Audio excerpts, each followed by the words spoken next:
എന്തൊക്കെ പണികൾ ചെയ്തിട്ടും എന്റെ മനസ്സിലുള്ളതുപോലെ ഇവിടെ ചെടികളൊക്കെ നിറച്ചൊന്ന് ഭംഗിയാക്കാൻ എനിക്ക് ഇതുവരെ പറ്റിയിട്ടില്ല കേട്ടോ. ഈ കോർണറിലാണെങ്കിൽ ഒരു വള്ളിമുല്ല കാട് പോലെ പടർന്നു പിടിച്ച് നിൽപ്പുണ്ടായിരുന്നു കേട്ടോ. വെയിലൊന്നും കൊള്ളുന്നില്ലാത്തത് കൊണ്ട് പൂവൊന്നും ഇതുവരെ ഇട്ടിട്ടില്ലായിരുന്നു കേട്ടോ. അപ്പൊ കഴിഞ്ഞ ദിവസം ചെടിയെല്ലാം വെട്ടിപ്പറിച്ച് കളഞ്ഞ കൂടുതൽ അതും കളഞ്ഞായിരുന്നേ.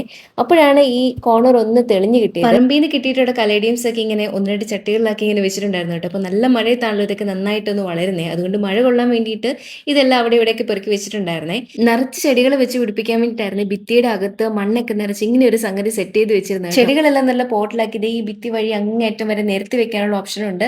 അതുപോലെ തന്നെ മണ്ണിൽ നട്ടു വെക്കാനുള്ള ഓപ്ഷനും ഉണ്ട് കേട്ടോ. ഇതിൽ ആദ്യം പറഞ്ഞ ഓപ്ഷന് വേണ്ടിയിട്ട് മൊത്തത്തിൽ ഒരു 40 ചട്ടികളെങ്കിലും വേണ്ടി വരും കേട്ടോ. അത്രയും തന്നെ പ്ലാന്റ്സും വേണ്ടി വരും. അത് നമുക്ക് പെട്ടെന്ന് ഒറ്റയടിക്ക് അഫോർഡ് ചെയ്യാൻ പറ്റുന്നതല്ല കേട്ടോ.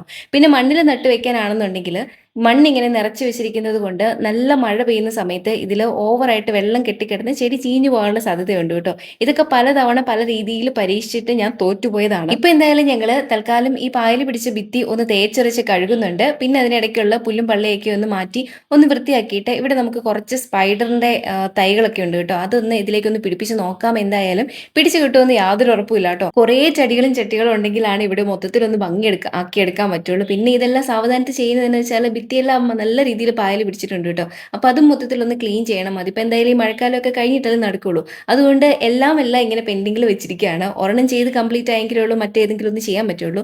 നമ്മൾ ഒരുപാട് ചെടികൾ ഇങ്ങനെ വെച്ച് കഴിയുമ്പോഴത്തേക്ക് പിന്നെ പെയിന്റ് അടിക്കാനായിട്ട് വരുമ്പോൾ അതും എല്ലാം മാറ്റേണ്ടതും ഒരു പണിയായി പോകുമല്ലോ. എനിക്ക് ഭയങ്കര ഇഷ്ടമുള്ള ഒരു പ്ലാന്റ് ആണ് ഇത്. ഇപ്പൊ തൽക്കാലം എൻ്റെ കയ്യിൽ കുറച്ച് തൈകൾ മാത്രമേ ഉള്ളൂ കേട്ടോ. ഞാൻ കിളിപ്പിച്ച് എടുത്തോണ്ടിരിക്കുന്നതേ ഉള്ളൂ. അപ്പൊ ഇപ്പോഴത്തെ ഞങ്ങളുടെ പ്ലാൻ എന്താണെന്ന് വെച്ചാൽ ഈ ഉള്ള തൈകൾ ഇതിനിടയ്ക്കൂടെ ഇങ്ങനെ വെച്ച് പിടിപ്പിക്കാം. വീടിന്റെ ഫ്രണ്ടിൽ നിന്ന് കാണുന്ന കുറച്ച് ഏരിയയിൽ മാത്രം ഇത്രയും ഉള്ളു കയ്യിൽ. അതിനിടയിൽ കൂടെ എൻ്റെ കയ്യിൽ കുറച്ച് അലോക്കേഷൻ കൂടെ ഉണ്ട്. അതിന്റെ ഒരു തൈ മാത്രമേ ഇപ്പൊ തൽക്കാലമുള്ളൂ. വേറെ പിരിച്ചു വെക്കാനുണ്ട്. അതിനിടയിൽ കൂടെ ഇങ്ങനെ ഇതും കൂടെ വെച്ച് പിടിപ്പിച്ചാൽ നല്ല രസമല്ലേ. വലിയ കെയർ ഒന്നും വേണ്ടാത്തൊരു പ്ലാന്റ് ആയതുകൊണ്ട് പെട്ടെന്ന് പിടിക്കുമായിരിക്കും എന്നൊരു പ്രതീക്ഷയുണ്ട്.